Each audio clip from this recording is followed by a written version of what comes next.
I hate to be dishonest, but the total truth is I'm not doing much lately. Okay. I've had some people, that promised me the moon and delivered a brown bag of dog doo doo. Um, there was a gal that I thought did some pretty good posts last year that, to me anyway, they looked pretty good. Um, but again, got no response. And so basically, I'm going on uh, Facebook, Instagram, some LinkedIn, and I'm basically making a post that says, "Hey, small business owner, I can help you get your books in order. I can help you align your um, oh, for fudge sakes." Uh, Good gosh, where is it in Facebook where you put everything into the different categories? Not in Facebook, in QuickBooks Online. Oh, categorize everything. Yeah, I can make sure that everything's going in the right place so that at the end of the year, your tax person knows, you can hand them your profit and loss for the year and say, look, I spent X number of dollars here, spent X number of dollars here, and it's all broken out and it's in good order. Um, Okay, so I'm going to challenge you a little okay. bit with all of this. So posting is great, but the problem with posting is you have to remember that only I think the percentage is like 3 to 5% of the people that you're friends with or that are in these groups that you're posted in Right. or anything like that are actually seeing the post. So you got 100 friends, only 3 to 5 people are seeing that. So it's very, very minimal. So you Hmm. have to make sure that you're doing one, you're doing more of it. Two, you're adding friend requests. You're interacting with them and their posts and having conversations because the Yeah. actual conversations, especially since you can't get out and do some of the in-person networking, the conversations is what's going to help people know, like, and trust you. And that's what's going to get you in the door to be able to do their bookkeeping. So you're gonna have to show up more. Have you tried doing like reels or anything like that? I'm not sure what that is, so I would say no. Okay, so what a reel is just recording a quick video. Oh, It doesn't have to be your face. It can just be your voice. It doesn't even have to be your voice. You can create them on like apps and stuff like that. But just a quick video. But if they can hear your voice, see you, any of those things, it also helps them know like, hey, he's a real person behind the computer screen, if that makes sense. okay. Because you want to build that know, like, and trust factor. One of the things you have to remember is the more people you get in front of, the more opportunities you have. If you're not Right. showing up, if you're not in front of enough people, they don't know who you are. They don't know what you have to offer. So you have to get in front of the people. You have to show up and let them know, like, hey, this is what I'm doing and all of the things. So I would make sure. So when I started my business, I was able to leave my full-time job in 4 months. But what did that look like for me? I was going to some in person, of course, but I was doing a ton of Facebook marketing, is what I was doing. So I was posting anywhere from 5 to 10 times a day on Facebook. I was also adding friends. I was doing lives, whatever I needed to do at that time. But posting 5 to 10 times a day, interacting with people, having conversations, because that's where you're going to start getting potentials coming from, and they're going to start wanting quotes and getting to know you better and stuff like that.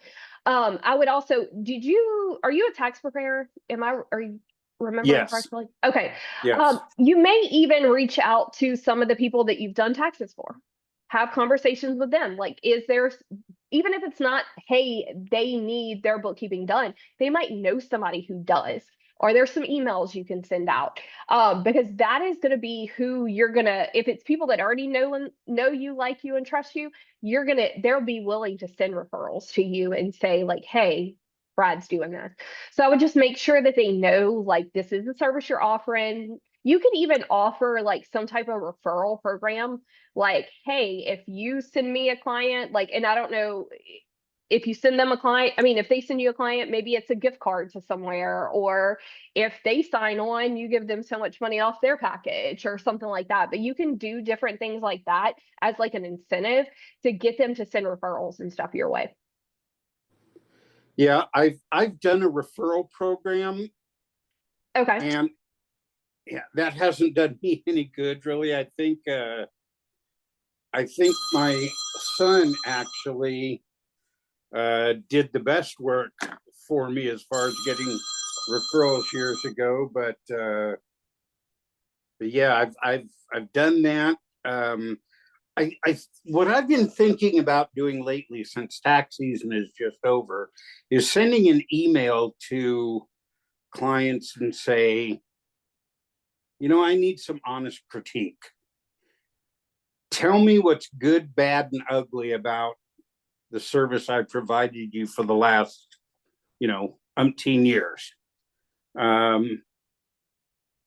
Because I, for the most part, have that. When I get a client, they stay with me. I have one guy who's been with me since I opened. That's been damn near 20 years now that I've done his taxes. And he's referred me to a couple people, but there's no consistency as to how it's who's referring and who's not. Okay. What I would do is I would send him an email. I would ask for a review from him, because then you can use that review in testimonials and stuff on like your Facebook post and everything.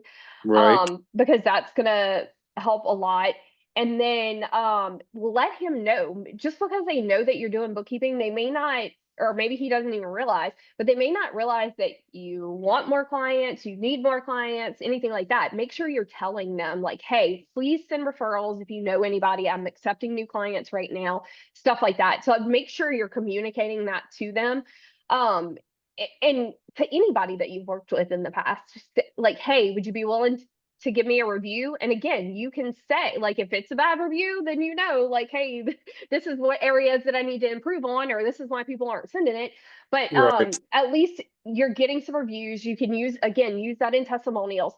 Pay attention to the pain points and stuff that they're saying. That's going to be some of the stuff that you want to reiterate in your Facebook posts and stuff too, because you want to hit the pain points, tug on the heartstrings, if you will, of Right. the business owners, and make them want to sign. So what are those pain points? What are the things that are driving them crazy right now, that they really need you for? And that's, so it might not be like, hey, I'm going to reconcile your books or code everything correctly, because they don't care about that. They don't know what that even means. Yeah. Some of them do, but for the most Right. part, I paid $20,000 in taxes because I didn't reconcile my account and I had missing tax deductions. They care about that $20,000. They don't care that the account wasn't reconciled, Right. if that makes sense.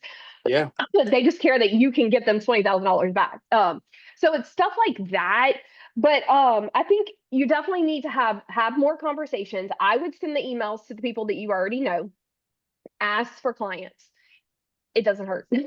Okay. You don't have to do it as a referral program. It can just be like, hey, if you know anybody, I would love the connection, is all you have to tell them. And then you do everything from there. That's all they have to do, is make a connection for you. Okay. You can also reach out to, like, if there's any other tax preparers that you might know that you could offer bookkeeping services for their clients, CPAs, CFOs, financial advisors, stuff like that. Those will make good referral partners and stuff, as well. Okay. Okay. Can All right. I add a perspective? Yep. Yeah, well, that gives me a good jump off point. Thank you. I appreciate that. Yeah, no problem. I think we're going to transition to time management, but Brad, I wanted to give some encouragement. If you're not currently doing email marketing, I would consider doing email marketing. I just before this call got off with a long-term potential client. And I Okay. think he called me last year and he's like, I really need to do this. I need whatever. And I worked with him, and he really needs someone to organize stuff for him. But today, what he told me And I do not mind sharing with you guys like what the clients are saying. The last time I signed a client like a month ago, I told you guys exactly what they said. Back in January, I had a couple of clients. I told you exactly what they said to me in the discovery call. And I think it's so important for you guys to write down what they're saying to you, how they're communicating it. Because you said when I was listening, you told Megan, hey, I'm making Facebook posts that say, if you're a small business owner. Guys, as soon as I read that, I scroll on. Okay. Like, yes, I'm a business owner, but I don't what you have to sell me, right? Like that's not what I'm looking for. But if you had written a post to this client, that post would have looked like, if you're a chronic or recovering procrastinator, that's what he verbally said to me. He said, I am Wow. like, he's got his 2023, he's got his 2024, and like I was gonna do his 2023 tax return. I was all ready to go. He wanted to do all the work himself to organize stuff. Well, now we're June of 2025. And he tried, so he on that call though, he told me, so I tried to go to this other tax preparer and in essence, they made it too hard for him to onboard. And Really? he's like, it just was so confusing. They just told me to send everything and they would figure it out. But when I worked with you, you gave it to me in pieces. You told me exactly what to look for. You made it really easy for me. Can you just send me all of that again? Can I just do that? So he was still communicating. I'm willing to do all of the work. I just need some hand holding to get it done. Right. Your process better. Guys, my process sucks. Okay. Anyway. But it was apparently better than like, just send me everything and I'll figure it out. So like Right. he felt a little more taken care of. So that's feedback. You're getting that feedback. You had also mentioned in an email, like you wanted to email your clients for this like die on the sword feedback. We don't want to do it quite that way. Like, Okay. hey, we're out of tax season. We're into summer. I'm working on my processes for next year. Let me know if there was anything you loved or would love to see improved. But I bet as you're doing tax returns, when you're sending them the signature to sign, ask them then. Get that feedback then. Listen when you get on the call. They'll give you the feedback right then and there, just casually, just like he did, because he's been working with me since 2021. Oh, wow. It's his own fault that he's 2 years behind, Right. right? So here's what I did for him. And I do not encourage this as a package. He is the only person I've ever offered this to. Okay. I would consider offering it to more people, but this is what I did. And I told because I had told him this last year when he needed 2023 to. I told him, hey, let's just set you up on like some sort of monthly retainer. And I didn't use the word retainer because that's too big of a word for Yeah. some of our clients. Right. Uh, but like, let's set you up on a monthly plan. Let's get your 2023, let's get your 2024 done. I'm not going to do them quickly. It's going to take some time. You have to go get all of your information. I have to like, it's going to take me a hot second. You're now coming to me in June, right? Like, so for me, I'm just telling him I'm setting a boundary. I'm not going to do it in 2 weeks. Like, Right. I just know my summer right now. But I did tell him, like, you didn't file an extension for 2024. So the October 15th deadline doesn't really apply to you. It's Wow. late. Yeah. So at this point, but let's target everything's done by October 15th. And then going into the end of the year, your 2025 is caught up as far as bookkeeping goes. Because he's just a basic Schedule C. Okay. Technically, I do most of his business bookkeeping in another business that I operate. So he works for like another company I do.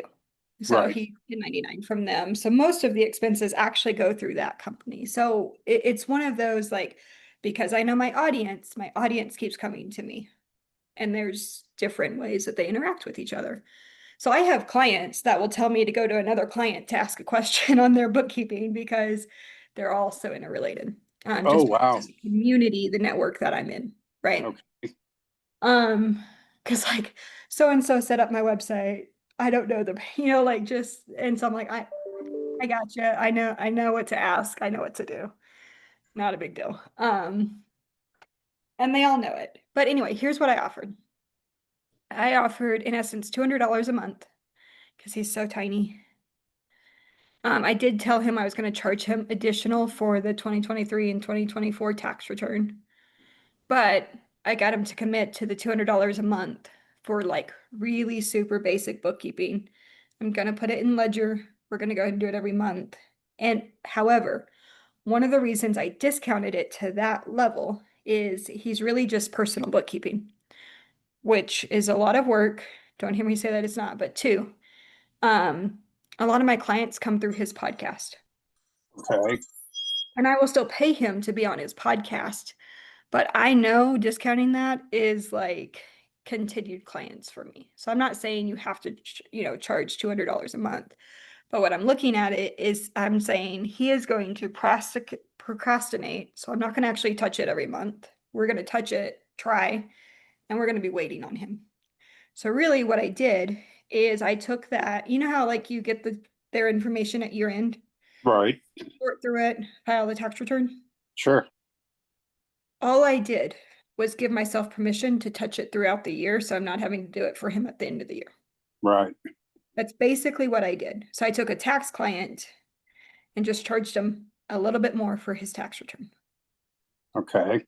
because I can help hold him accountable. So it's like right? So I kind of tweaked, like I never offer that. I just wanted to say that to you because listen to what they're saying when they're calling you.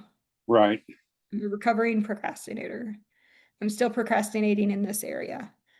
I need help with this, and see if you can change that, because as a tax preparer, you can still be doing 200. I don't know what you're doing annually or what your goals are, but in tax prep, sometimes it's just adding a level of service until you can get to the point where you're now like using the right terminology to offer that accounting service that you want to offer.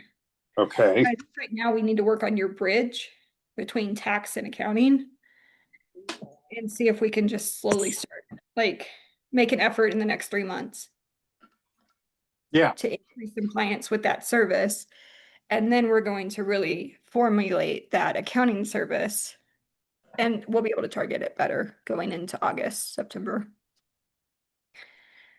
Yeah. I'm just at the point right now that I'm seriously thinking about not going on anymore because because I'm not getting any income. I basically get enough income doing tax preparation to buy next year's software. You might be undercharging for tax prep. Oh, I very well could be. I look for accounting firms for sale all the time. And I see accounting firms doing 200, 400 tax returns, making 200,000 a year or less. Oh my God. You're probably undercharging. So I'm happy to look at that on a one-to-one with you. But you're probably undercharging. So for instance, like my Schedule C return starts at 500. Okay. Wow. Okay. But I'm also like doing a lot of the bookkeeping. So like now, granted, I also know a CPA who doesn't charge $500 for every tax return. I don't want tax work, so I overcharge. Like I do bump it up. Um,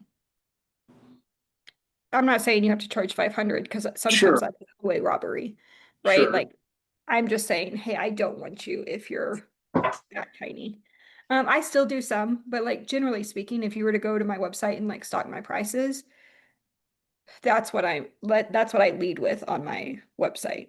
I have a calculator, I have a process because you have to have one to be IRS compliant, right? You have to have a method because you can't charge someone one thing and another person another thing. It has to be consistent because it can't be based on their refund, right? So you have to have a method. Yeah. Yeah. But I would like I bet you're probably undercharging, or we're not set up correctly. So let's look at that, because a tax preparer, like that should be, you should have a steady flow of clients as a tax preparer alone. Yeah. That's what I've always thought, but yeah, I don't know why I'm not. And I think I do a pretty good job because I do have clients that come to me year after year. And like I said, this one guy has been with me for darn near 20 years now that I've been in business. And Are you telling that story on social media though? I have not. Let's start talking about what we're actually doing for clients. Hey, I have a client that's been with me for 20 years. Here's why. We're not saying for small business, if you're a small business owner, we're saying, hey, this client I've had for 20 years, here's what I've done with him. Here's why he stayed with me. It's easy. Do you know, once you have a tax preparer that knows the in and outs of all of your stuff, that it is just easier to stay with them? For instance, this guy that just called me today. For whatever reason, you already know my stuff, and this felt really hard, and can you just do it again, please? And I'm sorry that I'm now 2 years behind.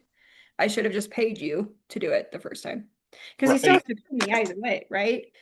Tell those stories. Tell those Okay. stories. And that will transition, but I would love to talk to you more on a one-to-one and get some strategy behind like why that's broken.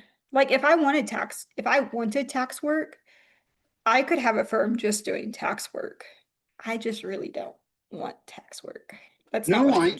yeah, I understand. I hear that. I hear that a lot. And,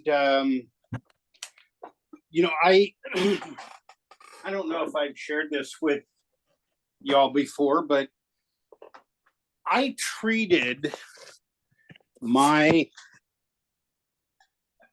tax prep business as a sideline for many, many, many years. I thought, okay, one of these days when I retire, then I'm going to go full bore into taxes. Well, I became disabled a few years ago, and I said, I better really push this tax thing because I need income. And that's when I added bookkeeping 6 years ago, thinking,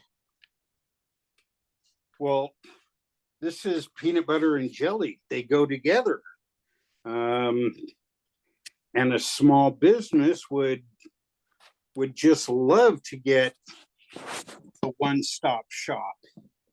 I don't know, but it hasn't worked out. But yes, I would love a phone call with you as well. And you being a third party, if you will, you say, well, Brad, here's what you need to do, here's what you don't need to do, et cetera, et cetera.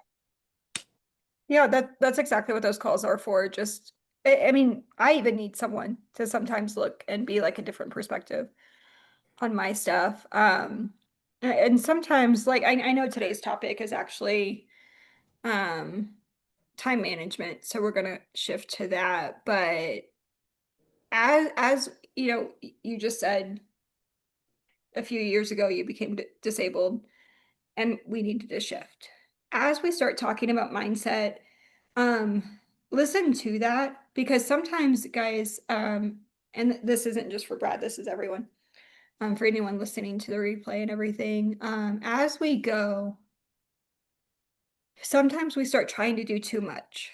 Like we've heard Brad say he's posting on social media, he's thinking about doing this thing or that thing. Sometimes we actually get into like this hamster wheel of thinking we're doing the right thing, but when someone comes in and looks at it, like Megan gave her perspective on the social media and what to try there. because there were some missing pieces in that social media marketing method that Okay. Brad was approaching. And so that making time management for what matters is going to be really, really important going forward. Okay. So Megan, I think now it is time to shift over. And I think summer is a great time to start talking about time management. Yep, most definitely. And I mean, since we started talking about marketing, I would definitely say one of the things with time management is remember marketing still needs to stay one of those top priorities and one of those things that is on your to-do list to make sure that you are doing still.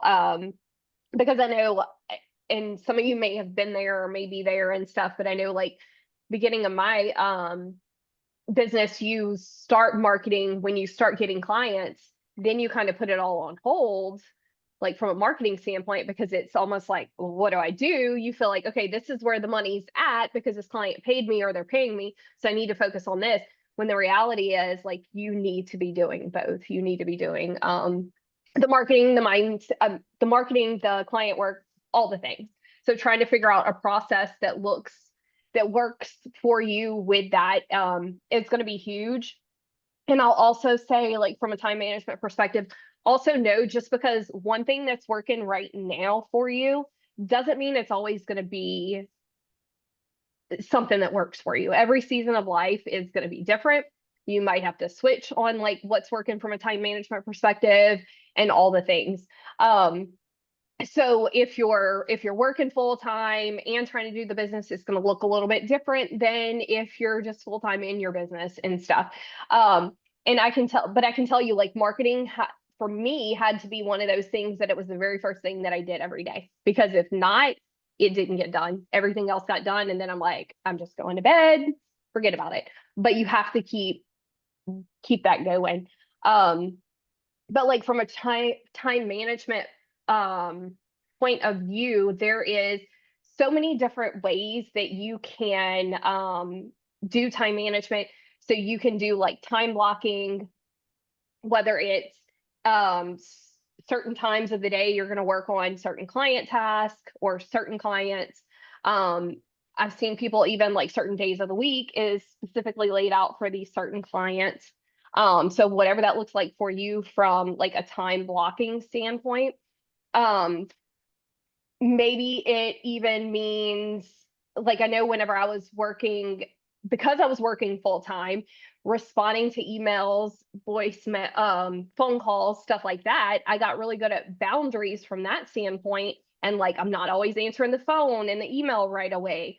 From a time management perspective, there was only certain times of the day that could happen because I was working full time, but it also helped with the boundaries from that standpoint with clients and stuff, because they knew like, I'll get back to you as soon as I can, or this is the time that I can respond, or the day or whatever. But it's really good at helping set those boundaries and stuff.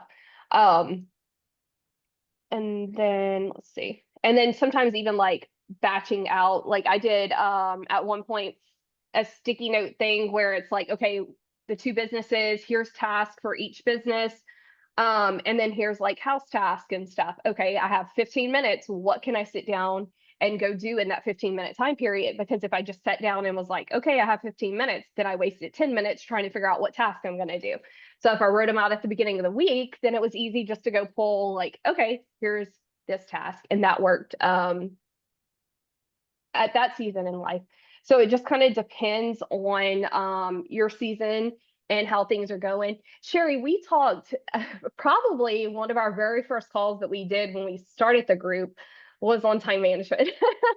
And one of the things that you talked about in there, and I didn't even know until that call at the time, but there are certain like times of the day that you feel more productive and stuff like that. And I like after that, I paid attention to that because I feel like I get more client work done. If I try to do it during the day, it doesn't happen. But if I need to code, if I need to reconcile, if I sit down at night, everything's quiet, my phone's not dinging, I can knock stuff out really quickly. So I don't know Yeah, if you want like to touch on that a little bit.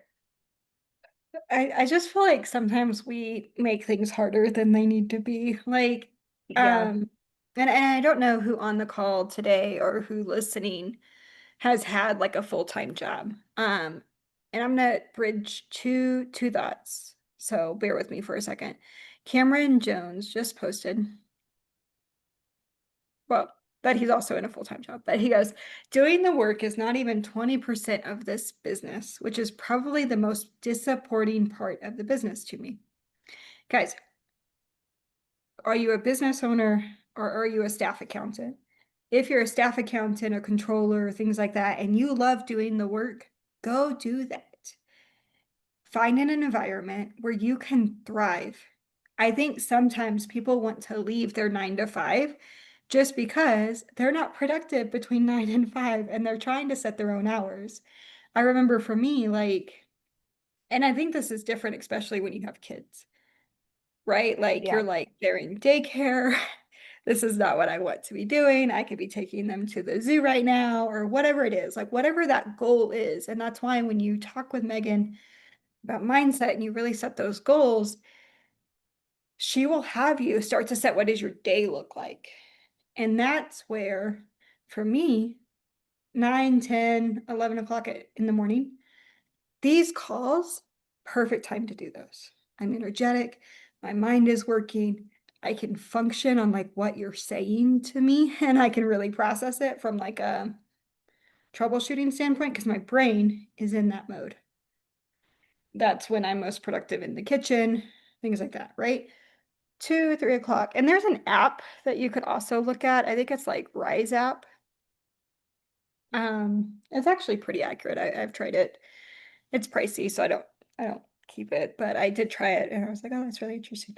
Um, where it will kind of map like your sleep and your productivity, like when you're going to be productive and when you're going to probably have that afternoon crash.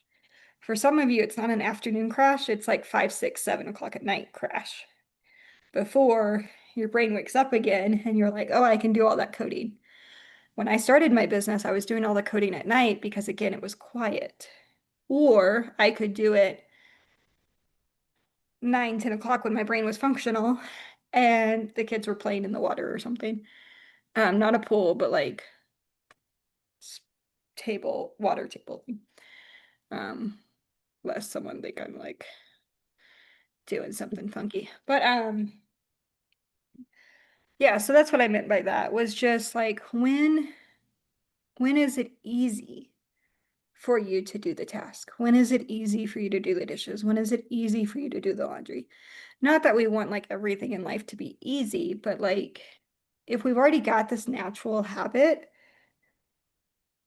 don't fight it. Just pay attention to it. Like make some notes like, oh hey, like I really like cooking.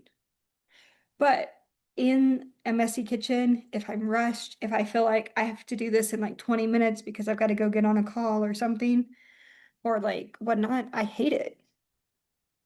So, what makes me want to like it? And what environments do I enjoy this task? Sorry. Bless you. And like for me, if I'm trying to do things to the glory of God, how can I make it easier for me to not grumble and complain about the task at hand? That could be marketing, right? So some of you guys will get on calls with me and Megan, and you're like, I'm not good at marketing. I hate marketing. I hate sales. I hate all of these things. And if we just sit there and like count the number of times you're grumbling or complaining, we're gonna be like, well, yeah, I would too in that situation. Like, um, and so what would make it fun? Well, some of you you could back into it. I want a client every month. That would make it worth it. Okay. If we want a client every month, what does that engagement letter process look like? Do they get on a phone call with you? Do they get on a Zoom call like this? Do they go to your website, fill out their information, and click submit? That's important to know because it changes how we market. Do we want to be posting on social media? I know I did not want to when I first started my business. I was getting really good at Instagram when I started, and TikTok was new. For whatever reason, I deleted that old TikTok account, which made me sad. I was like, oh, it's a cool TikTok. But I was starting down like a different path altogether. And so I deleted it thinking, oh, I'll just delete it. And TikTok was doing weird things at that time. It was kind of like the wild, wild west of Snapchat meets Facebook. Like it was weird. Um, so I didn't really want to be on social media. And so I found a way to do it. And then I committed to doing that every day. And I gave myself permission to stop. I have 30 minutes or 15 minutes. And that was when I was doing like 15, 15, 15. Like my goal was 5 proposals a day. And I gave myself 3 opportunities to do it. And I had rules around that. I had boundaries. If my kids' eyes were closed, I could be on my phone. Right. So like it was if they weren't around. That was my thought on social media. So like give yourself a boundary. If you don't want to be on social media, get on, do what you need to do, get off. And then what would make it fun? Do you like doing video? Do video. Do you like doing long form content? Do long form content. Tell those stories. Forget what everyone else is saying to do and like it doesn't matter. The only thing that will work is what you want to do. My marketing has changed over the years. And some of you guys will go stalk our Facebooks and what we're doing, our websites, whatever. And you're like, well, I have to be like Megan. I have to post 10 times a day. Megan, are you still posting 10 times a day? Not 10 times a day, but still multiple times every day. Yeah. But she does it in a way that she enjoys doing it.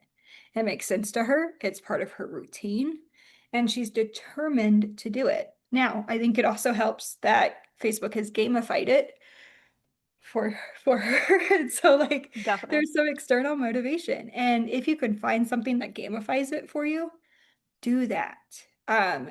Upwork did that for me when I started. So it was kind of a game. If I got so many people responding back to my proposals, and that's where I say proposals because like that's what they called it, was like a you bid on the job and you say, hey, I'm so and so, I can do this and whatever. So it's a proposal. I don't think it's the right word for accounting, but anyway. But so I would send these like bids for the job. If they contacted me back or if I got invites, I would get rewarded by getting boosted in the Google search algorithm and or I would get free connects back.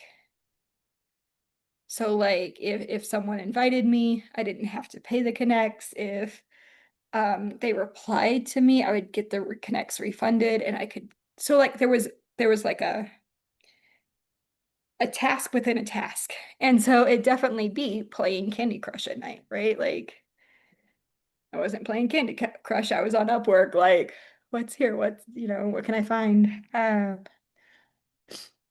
Now that works really well if you're not like, I need a $500 a month client. They have to look perfectly like this. When I started my business, I didn't have that. So I was more flexible with, oh, I could just gather your financials together. Sure, that's what you want. Oh, you need some analysis? I can do an analysis on your waterfall table. Like I was a lot more like, I'm just looking for work.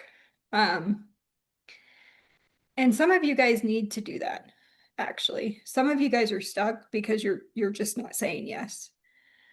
There will come a time where you need to say no, but we have to first start like saying yes and getting some work in versus looking for this like ideal client that you think me and Megan are, that's all we get. Me and Megan don't only get ideal clients. We get these like great, great, great. And then, oh, I'm gonna want you to do this other thing. And we're like, what? You want us to do what? Uh, it happens. So Megan, I'm a little off topic now, I'm sure. No, you're good. I did want to comment on Cameron's post real quick. Saying yes to the work. Some of you guys say no to the work because it's not perfect. It's not,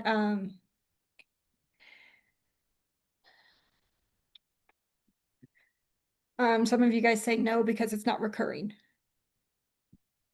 Some of you, like, it's just a cleanup. Some of you guys say no because there is a cleanup. Some of you guys say no because They want you to just gather their balance sheet and profit and loss statement versus doing monthly bookkeeping. Now there's a time and place to say no to clients that aren't the service you're offering. But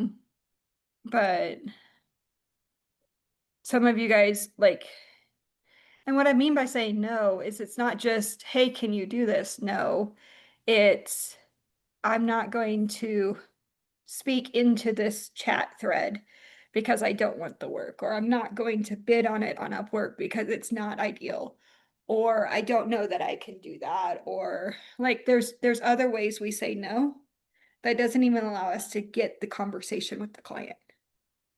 You're saying no when you don't show up to social media. You're saying no when you choose not to market. You're saying no when you spend more time with us on these calls, which we love. We love having you guys on these calls. But you're saying no if you're spending more time with us listening instead of taking action to go get the client. As Megan wants to boot me off the call now because No, I mean, just back to I was saying that earlier, you have to be having conversations like you do. So if this is taking an hour away from your time that you could be having conversations, 100% go have conversations. guys, y'all could be having conversations while you're on the call with us. Yeah, most definitely. DMs, Facebook message, comments, all the things. That way, if someone responds back, you could just type in the chat and say, they just said this, what do I say back? And we'll answer. So okay, the other thing I wanted to address was earlier I said, do you want to be a business owner or do you want to do the work?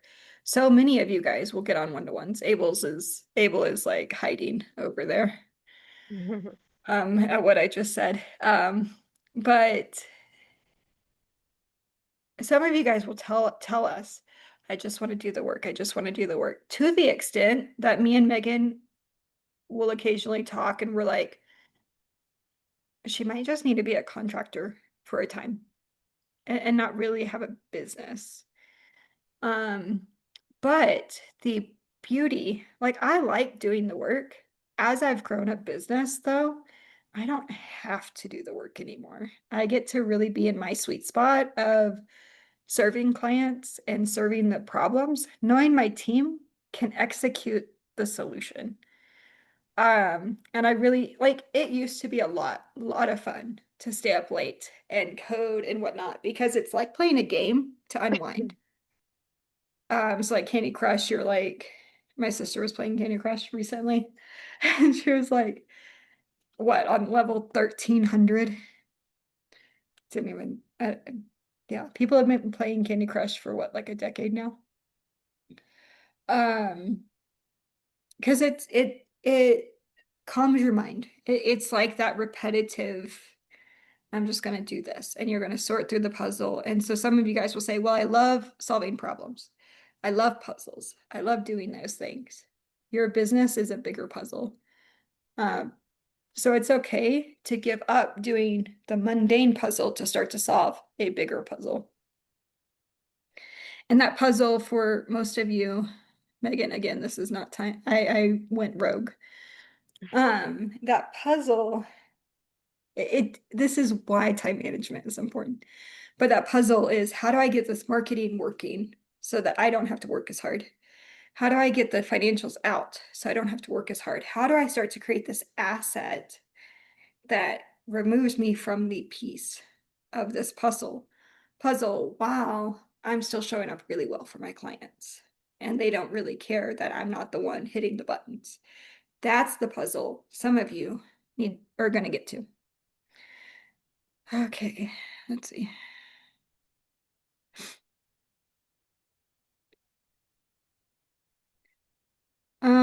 Cameron, I don't know if I have a lot of feedback for that. I would not respond to it. Megan, we can come back to that. Where were we on time management? And like, pull me back.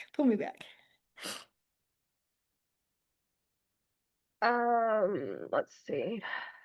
Because ultimately, while you're looking at the notes, ultimately, we want to avoid you guys being the ones that are getting on the call with us saying, I'm spending 40 hours a week and I've got no clients. That happens. I think I get at least one of those calls quarterly, sometimes more often, but someone's stuck in that position. And if you are, please get on a one-to-one with me or Megan to discuss it. And sometimes you're just going to have to break that habit. You're doing it because you think you think working hard is going to get you the client. Go to the zoo. Go take the hike. Go for a walk. And then do what you know you need to do to get the results. If you've got no clients, you shouldn't be at your desk for 40 hours a week. Unless you're doing like something really cool and awesome and, you know. Yeah, exactly. And if you're at your desk 40 hours a week, you should be sending quotes out. Like you should be having conversations, potentials reaching out. And it's like sometimes we get people who are like, no, I'm posting and I'm doing this and I'm not having anybody reach out. Well, if you spent 40 hours, somebody should have reached out and wanted a quote at this point. So Yeah. like, and one thing I do want to say, like with that, from like social media aspect and any of the tasks, honestly, like one, if you feel like one way of time management isn't working for you, like let's talk about it. Let's brainstorm. Let's figure out something else that is going to work for you. But remember also, like if you go to sit down, because I know I've been guilty of this so many times, go to sit down to make a post and like, okay, I'm gonna spend 30 minutes, make a post, go comment. And here I am like 2 hours later, I've done scrolled and I'm like, my post never got made and all that. Start setting a timer on your phone. Where like you have the 30 minutes or whatever time and like you check back. And I'm saying this with social media, but it can be any task.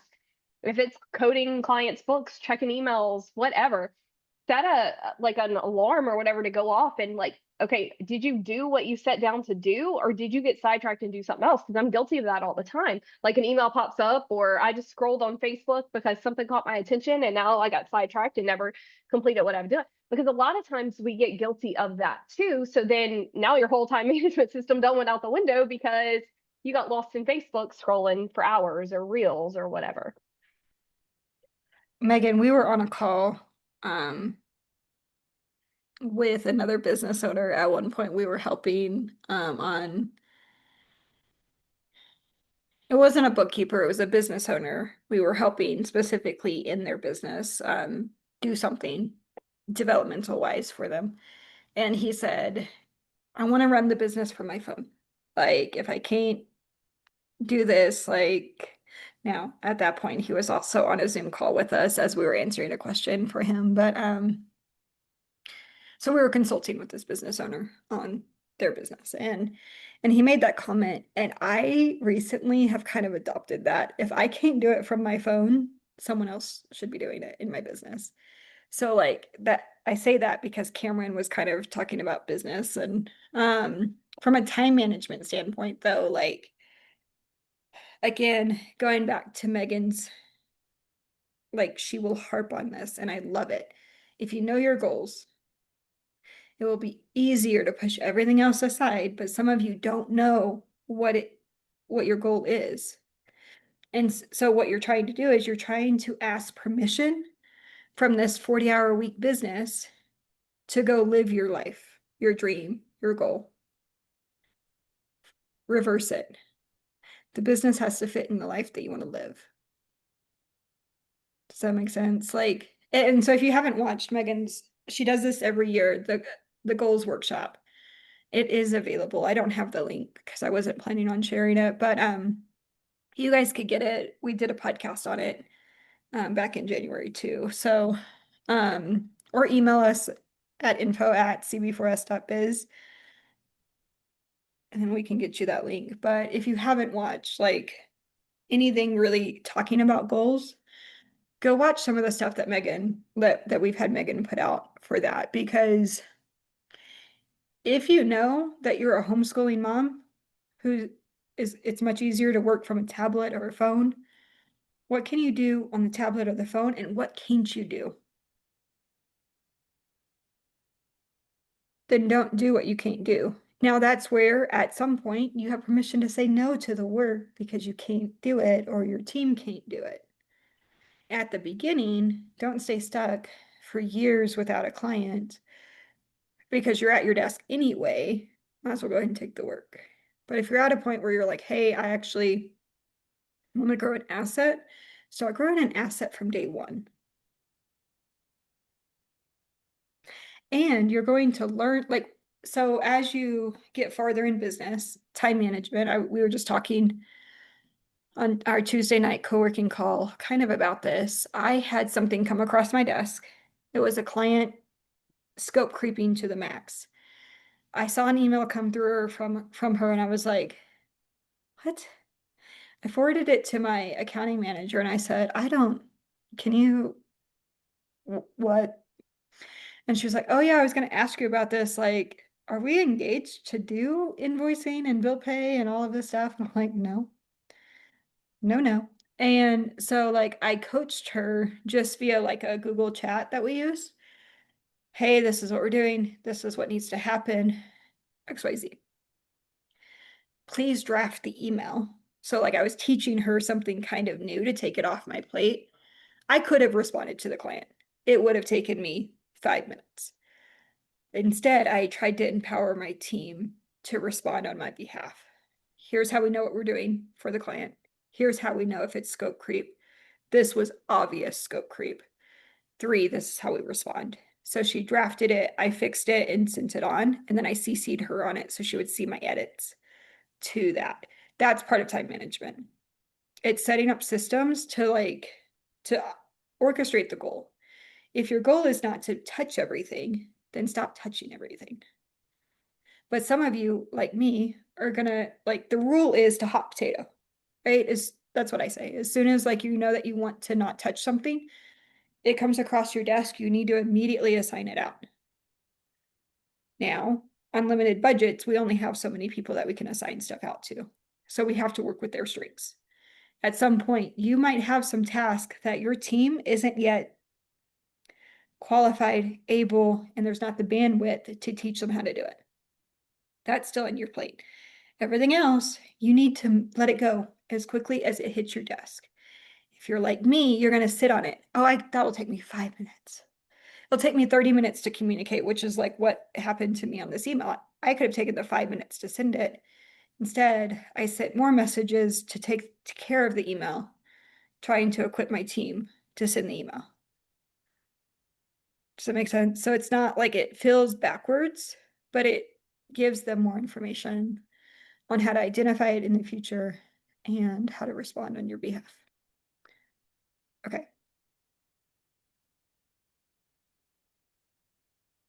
Okay, so Megan, do we want to, okay, hi. I mean, that's not a bad icebreaker, Cameron. I Cameron. respond to them.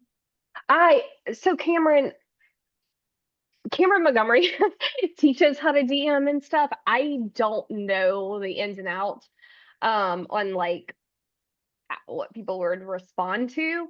I I don't respond typically when people DM me because I know they're trying to sell something to me.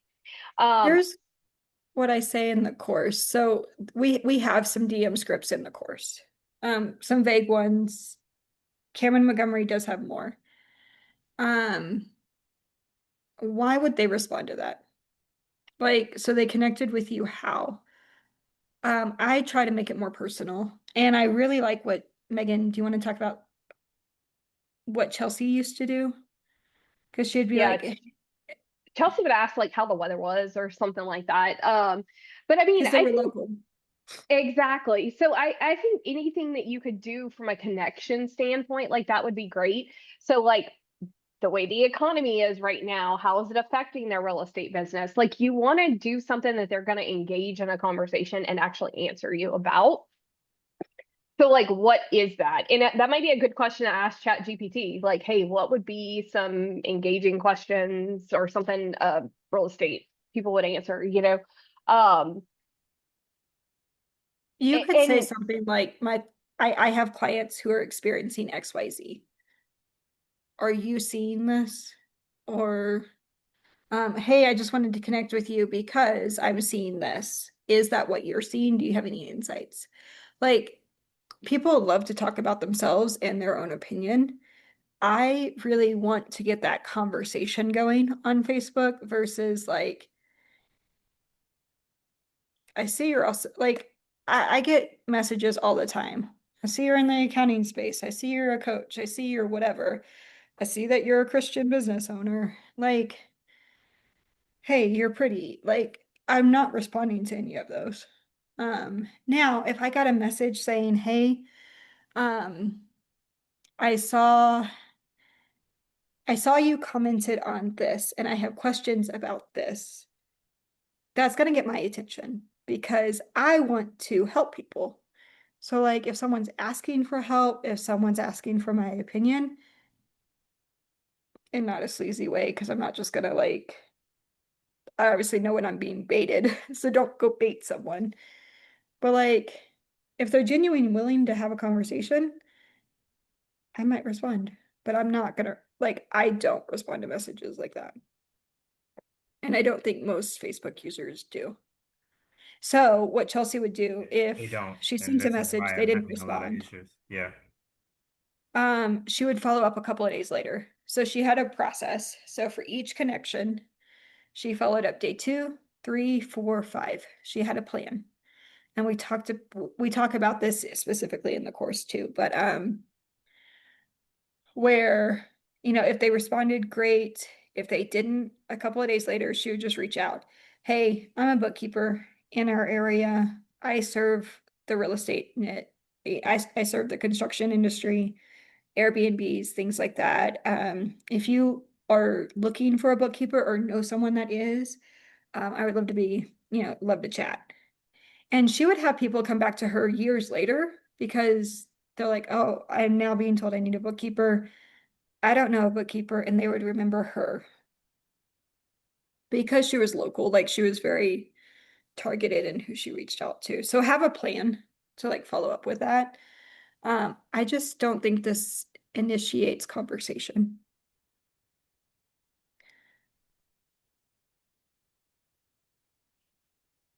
Okay, and then Megan posted the Bookkeeper Blueprint Fast Start. The doors are open to join us inside the Bookkeeper Blueprint, where like right before this call, there is a co-working call. And we were the first to really do co-working calls the way that we do them, and label them co-working calls, which is kind of cool. And the reason being is it's really easy to get into a silo by yourself. You're behind the computer, you're not going out and seeing people in public. Like as a bookkeeper, it's really easy to isolate yourself. These calls will help you not stay isolated. You do get to make friends and community. You get to hear questions being asked that you would not have asked or known were a thing. So you get to learn alongside other bookkeepers. We have bookkeepers who stay inside the Bookkeeper Blueprint. They're on years 5, 6, 4, 5, 6 in their business. And they're doing so because it's community. You get to unisolate yourself, but you also get to continue to grow. So if you're like, hey, I want to transition from bookkeeping to this coaching side of things that my clients are asking me for, and I don't really know how, that's where we discuss those things. So, and our course is like way too big. But so it like it's really easy to get through, but there's also a lot of stuff that you're going to circle back to later when you're ready for it. So there's a lot of resources. I was really, when I started my business, I had questions about everything. What if this? What if that? We address it in the course because there is nothing worse when you're trying to serve your family or your future self as far as income, resources, things like that, than spending. Now, of course, this isn't a $5,000 course, but spending $1,000 here, $5,000 here, $8,000 here, just hoping to find enough information to make it happen. Sometimes you just need to know, is this what I want?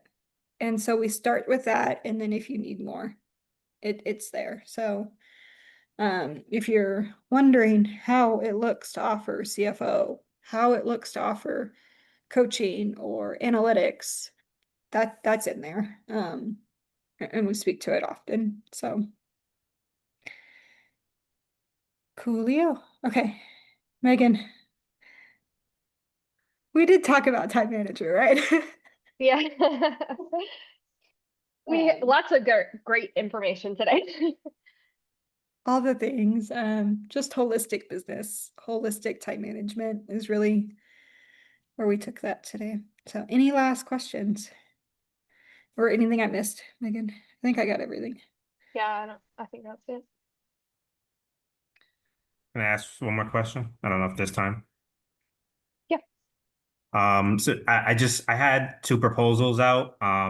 I don't think they're gonna go for it. One actually just removed me from access from their books after reviewing it, so I'm assuming that's a no.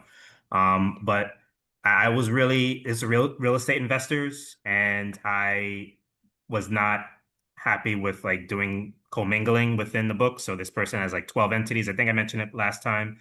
12 entities, or I recommended that they get 12 different subscriptions to ensure that they're maximizing their LLC protection because everything should be separate.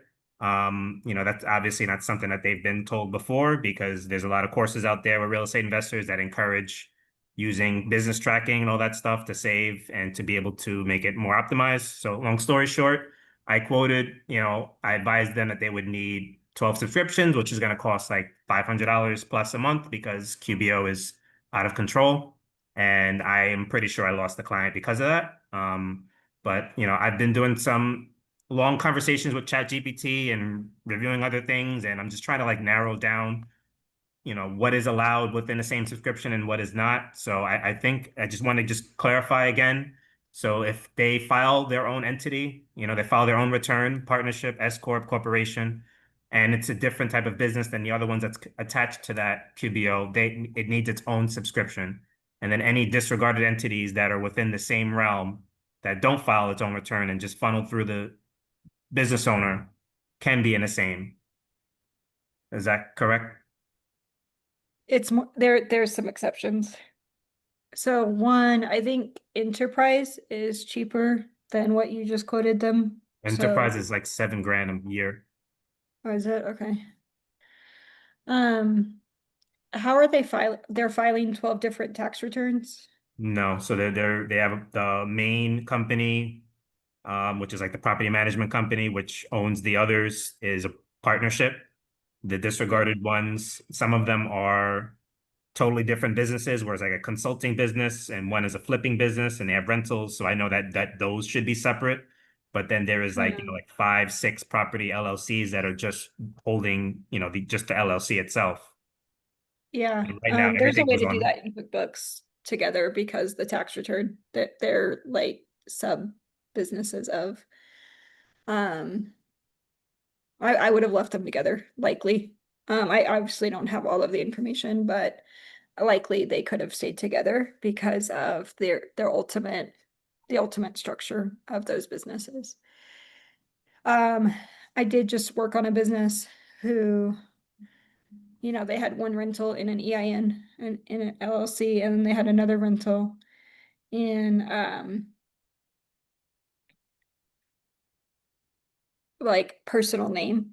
We separated out those two for them. So because they weren't related to each other. But in that case, it sounds like they were owned by the same like corporation, so they could have stayed together likely. Now, one of the reasons we harp on having email marketing is for the person that just like removed you from their QuickBooks file. There's a lot of reasons they could have removed you. They're moving forward with tax prep and they needed to add their CPA. They're moving forward with getting another quote, so they needed to remove you. I have had people remove me as an accountant and come back and hire me. Having email marketing helps you be remembered. So when they get done with whatever it is they're doing, that's where 6 months and nurturing them via email is really, really important, because just removing them, like, you're making a lot of assumptions. Yeah, they're probably not hiring you right now. Like, they did something to move forward with their life. That's a them problem, not a you problem. They still have a business to run. It's not personal, probably. They might not have liked the quote. Keep in mind, I've had people not like the quote and then come back to me and be like, the bookkeeper we chose sucked. And now I'm having to give them a higher charge. Not only am I still charging them for cleanup, but like I now have access to their books and I can see everything they didn't tell me. And they've said yes. That is just life as a business owner, and that's why we want to be quoting more or often. Megan, we need to do like an in-depth training, not a podcast, but like a training on disregarded entities and when to have a QBO subscription. Like that's a really, really big topic. And there are some very good exceptions as to why you wouldn't split out the QBO file for sure. So you would have had 1+ subscription with the partnership and all of the disregarded entities in that situation. It really sounds like it because I would have matched the tax return. And so I probably would have done location tracking so that there were separate financials in there, but I would have, again, I would have to look at it. Like Mhm. I didn't get the opportunity to see what they were doing and how they had set it up. There was probably room for improvement. But maybe they had a really killer person set it up and it's great. It was the business owner themselves. It actually came from desktop, and they've been complaining how everything's been a mess. And I noticed some issues where duplications, and I was willing to clean it up. But the person also harped on they want to ensure that they're doing everything the right way, and they want to make sure that their stuff is protected. And then I've been hearing all these things about we can't mix these two things together, and it's considered commingling. And if somebody comes and does an audit, this can be, I've all of that stuff If went it's in my commingling, head, but and yeah, if there's one tax return, it's not commingling. I thought if it's separate entities, it is commingling. Like, But well, are they, it doesn't sound like they're actually separate entities. It sounds like they're sub-entities of an entity. they're disregarded, yeah, 11 are disregarded, and then one is partnership. It's all on Two one are tax partnership, return. nine and 10 are disregarded. It's all ends up being on one tax return then is what she's like getting at. Cameron, I don't know how you feel about this, but this would be my thought just because like I know we've had past conversations and stuff, and I know it's been like more mindset, but it sounds like you're getting quite a few quotes. I would probably schedule a call before you quote the next one and like let somebody look at it with you and see. Hmm. Because like I don't know if that could have saved it, but if you could have asked those questions to Sherry, Yeah. maybe them not paying $500 in QBO subscriptions could have Hmm. made it close as a client or something. Or maybe there's just a disconnect somewhere with something in the quoting or something, because I know you are getting quotes out there, so you have potentials coming to you. So like, let's figure out where the issue is with that. Sounds Yeah. like. Okay. Yeah. And Cameron, I'm not saying that you were 100% wrong. I haven't, I Mhm. would have done a little more digging on how that's all filed on their behalf. And like, I probably would have,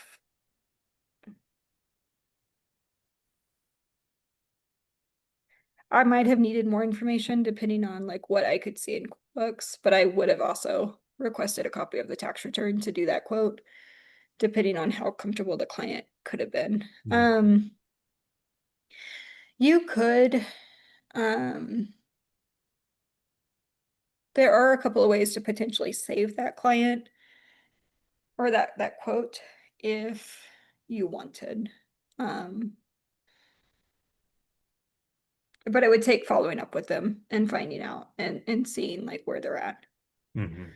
So, Thanks. and that's just a very confusing topic. Because 100% you've heard correctly.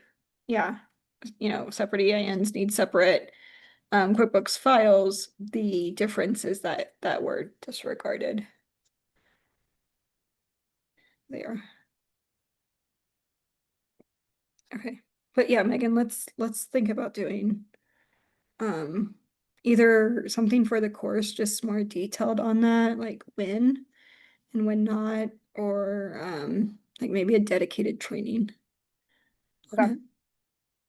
Or a freebie or something. Here I am talking to you on the podcast about like what we should do, but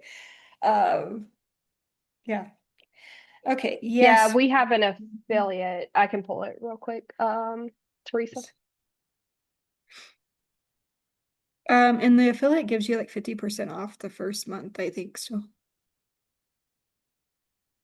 It's hugely worth it, and not only can me and Megan help you, as Megan cringes because it's email marketing, but I'm learning, guys. um okay, so she just dropped that. We can help with it as well, but their support is like top notch. Amazing. Never seen more Y'all, support. I Like am not, Gorgeous doesn't have the same support. yeah, I am not a um tech person at all. And I've been able to figure stuff out and or hop on the calls and ask the questions and figure it out. So And they highly, will highly physically recommend. like pull up your account and show you where to click. And if they can click the button themselves, they will. Yep. Like it's really just like we're set up. Like we will help you execute, right? They're gonna help make sure it works for you. And so those calls are really helpful. There's a Facebook group and they have like chat. So like chat or email. And And there's all kind of additional calls. So like if y'all hear me talk about her all the time, it's Jennifer Allwood who is behind that. So there's mindset calls and stuff sometimes that go along with it. So there's marketing calls, there's other stuff too. which I think is always so helpful because like when you're listening to other bookkeepers talk about how they're marketing, like we all market so differently sometimes. And the reason I recommend Get Different by Mike Michalowicz, it's a book you can get on Amazon. I would skim it, don't like digest it like a it's gonna save your life type of book. But listening to them talk about marketing will help you get more creative in your own marketing just because they're talking to so many different industries.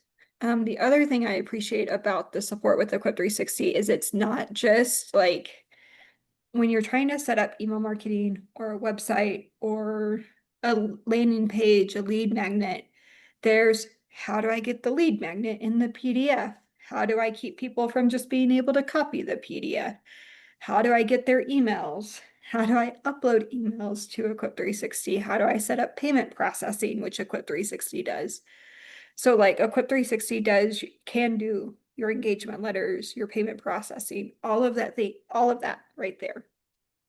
Okay, it really is all in one. But then there's like your domain. And if you need to set up a subdomain, like I set up subdomains for like to book a call. So someone could go to like call.rightfootbookkeeping.com or client dot or login dot. I know how to do that.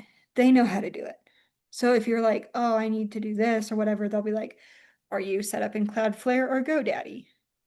Okay, if you're set up in Cloudflare, you do it like this. If you're set up in GoDaddy, you do this. So not only are there articles, they can walk you through that on those calls. So that the support is like everything you would possibly need to actually execute this. And like that's what I was missing when I started was like I would keep running into roadblocks of like, well, how do I connect this? How do I do this? How do I execute what's in my brain? So, but it really is all in one. So like social media scheduling to your engagement letters can all go into Equip 360. I have not had the time to set up Equip engagement letters, Megan. I wish, but I'm just excited that it's there, like documents to reoccurring payments to all of that. Like you don't have to pay extra. And it would be like 100% worth me figuring out how to do that for myself because the cost, like, and the automation of it, because you could set up a workflow and like get any, like, anyway, it is a really robust software and you don't have to have it all set up like that. You can just have your landing page and emails. That's enough to begin. All right. Well, we are way over time, Megan. Yeah. All right. Thank y'all, and let us know if y'all need anything. We'll see y'all next week. Hey guys. Bye.